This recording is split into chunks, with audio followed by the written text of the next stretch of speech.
Bonjour, je suis professeur Abouchadi. J'ai le plaisir en mon nom et au nom de toute l'équipe pédagogique de vous présenter la filière ingénierie mécanique pour l'industrie aéronautique dont je suis le coordonnateur. Qu'est-ce que l'industrie aéronautique? L'industrie aéronautique désigne les entreprises qui conçoivent, produisent, vendent et réparent les aéronefs. Cette industrie recouvre la production des équipements aéronautiques, à savoir les moteurs, trains d'atterrissage, structures, systèmes de commande de vol, sièges, qui, assemblés, permettent de faire voler les avions, les hélicoptères et les drones. Alors pourquoi une formation sur l'industrie aéronautique? Parce que cette industrie fait partie des métiers mondiaux du Maroc qui sont soutenus par plusieurs programmes stratégiques du pays visant le développement du secteur industriel, à savoir le plan émergence, le pacte national pour l'émergence industrielle, le plan d'accélération industrielle et le plan de relance industrielle. Ces programmes sectoriels visent la souveraineté industrielle du Maroc. En 10 ans, le Maroc a pu édifier une base aéronautique de qualité, diversifiée et compétitive. Le secteur connaît un essor considérable et un dynamisme qui n'est plus à démontrer, avec 142 entreprises, 2 milliards de dollars de chiffre d'affaires, 20% de croissance annuelle, 20 000 emplois, 40% de taux d'intégration et près de 58% de la production est destinée à l'export. La chaîne d'approvisionnement de l'industrie aéronautique au Maroc dispose d'une représentation qui couvre de nombreux aspects du système de production. On y trouve de l'ingénierie, du traitement de surface, du travail des métaux, de la maintenance et la réparation opérationnelle, du câblage, de l'usinage, de l'équipement aéronautique et de l'aérostructure. Aujourd'hui, dans chaque avion Airbus par exemple, il y a du Made in Morocco. Mais pourquoi l'ingénierie mécanique? Tout d'abord parce que le Maroc développe une stratégie d'innovation et veut se positionner en tant que fournisseur de services d'ingénierie. Ensuite, sous le vocable mécanique se trouvent 4 composantes intimement corrélées, un domaine scientifique, des technologies, des métiers et des industries. En effet, la mécanique en tant que discipline scientifique est la science des lois du mouvement et de l'équilibre.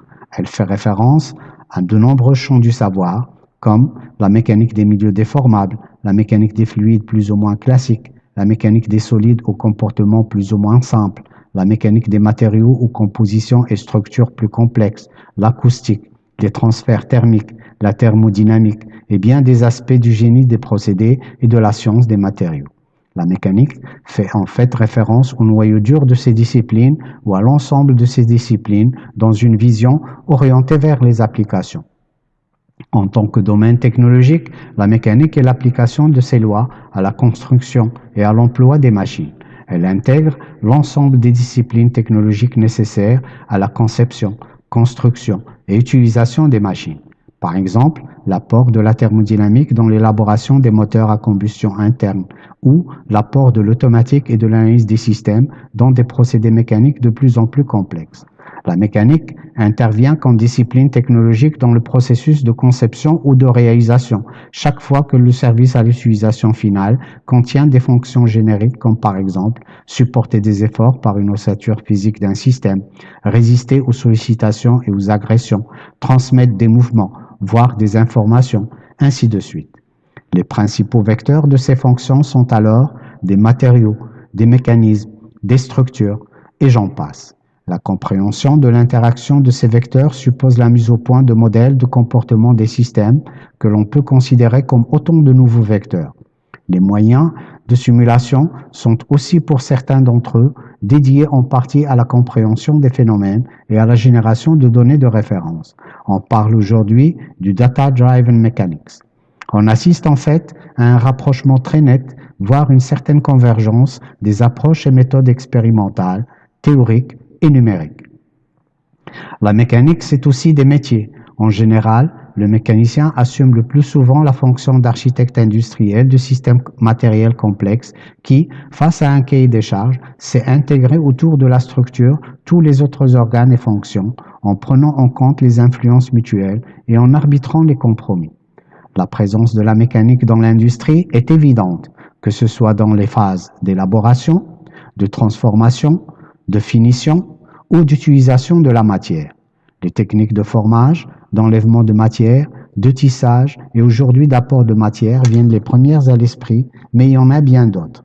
La mécanique est le maillon sans lequel les progrès technologiques ne peuvent et ne pourront se faire. La conception et la réalisation de grands systèmes tels que les véhicules aériens ou spatiaux ou de grands instruments qui soient d'investigation ou de production d'énergie, sans oublier tous les systèmes de taille plus modeste mais importants en pratique comme des robots manufacturiers par exemple, mobilisent de grandes entreprises. Dans le domaine aéronautique par exemple, on trouve Airbus, Alstom, Safran, Boeing, Rolls-Royce ou autres.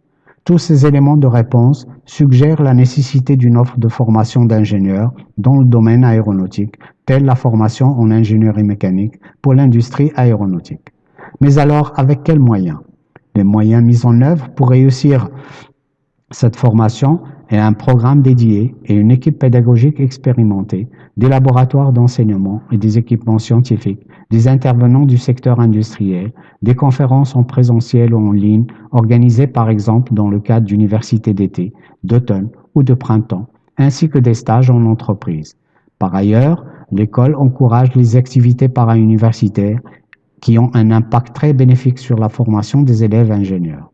Concernant les programmes, ils sont constitués de 3 types de modules, à savoir des modules scientifiques de base et de spécialisation, des modules de management et des modules de langue, de communication et des technologies de l'information et de la communication. Pour dispenser ces modules, 7 sur 8 départements de l'école sont mobilisés, à savoir les départements de génie mécanique, génie électrique, langue, communication et sciences de l'éducation, génie énergétique et environnement, maths et génie informatique, génie économie et management. Pour acquérir toutes les compétences dont les futurs ingénieurs ont besoin, ils ont à leur disposition une équipe pédagogique avec une expertise scientifique, technique et pédagogique, des laboratoires d'enseignement et des équipements scientifiques pour réaliser des travaux pratiques et consolider les notions acquises en cours. Pour compléter la formation du futur ingénieur, des stages sont effectués en entreprise, en fin de la première année, l'objectif étant de découvrir le milieu socio-professionnel, notamment la structure d'une entreprise industrielle, et résoudre un problème technique niveau technicien. Un deuxième stage, en fin de la deuxième année, a pour objectif de traiter un sujet technique niveau ingénieur.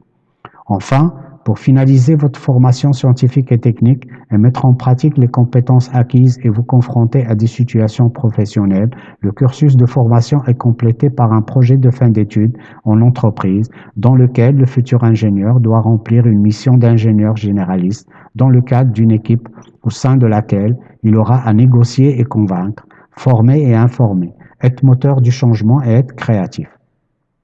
Le futur ingénieur s'appliquera à atteindre les objectifs fixés en termes de délai, de coût et de qualité et consignera son travail dans un rapport qu'il présentera publiquement. Le stage de fin d'études porte sur tout ou partie d'un projet répondant à une préoccupation du milieu économique et en rapport avec le profil de métier et la spécialisation choisie par le futur ingénieur. Celui-ci en maîtrisera objets, moyens et finalités. La recherche d'une entreprise d'accueil pour le projet de fin d'études relève d'une démarche personnelle du futur ingénieur, selon ses choix d'orientation professionnelle et pour l'enrichissement de son cursus individuel. Concernant les débouchés de la formation, pour les lauréats qui désirent continuer leurs études, il y a la possibilité de mobilité pour un Master M2 ou faire une thèse pour ceux qui veulent accéder au monde de la recherche. Sinon, les lauréats peuvent créer leurs propres entreprises ou alors intégrer le marché de l'emploi. Là, on trouve les grandes familles de métiers du secteur en suivant l'avis de l'aéronef.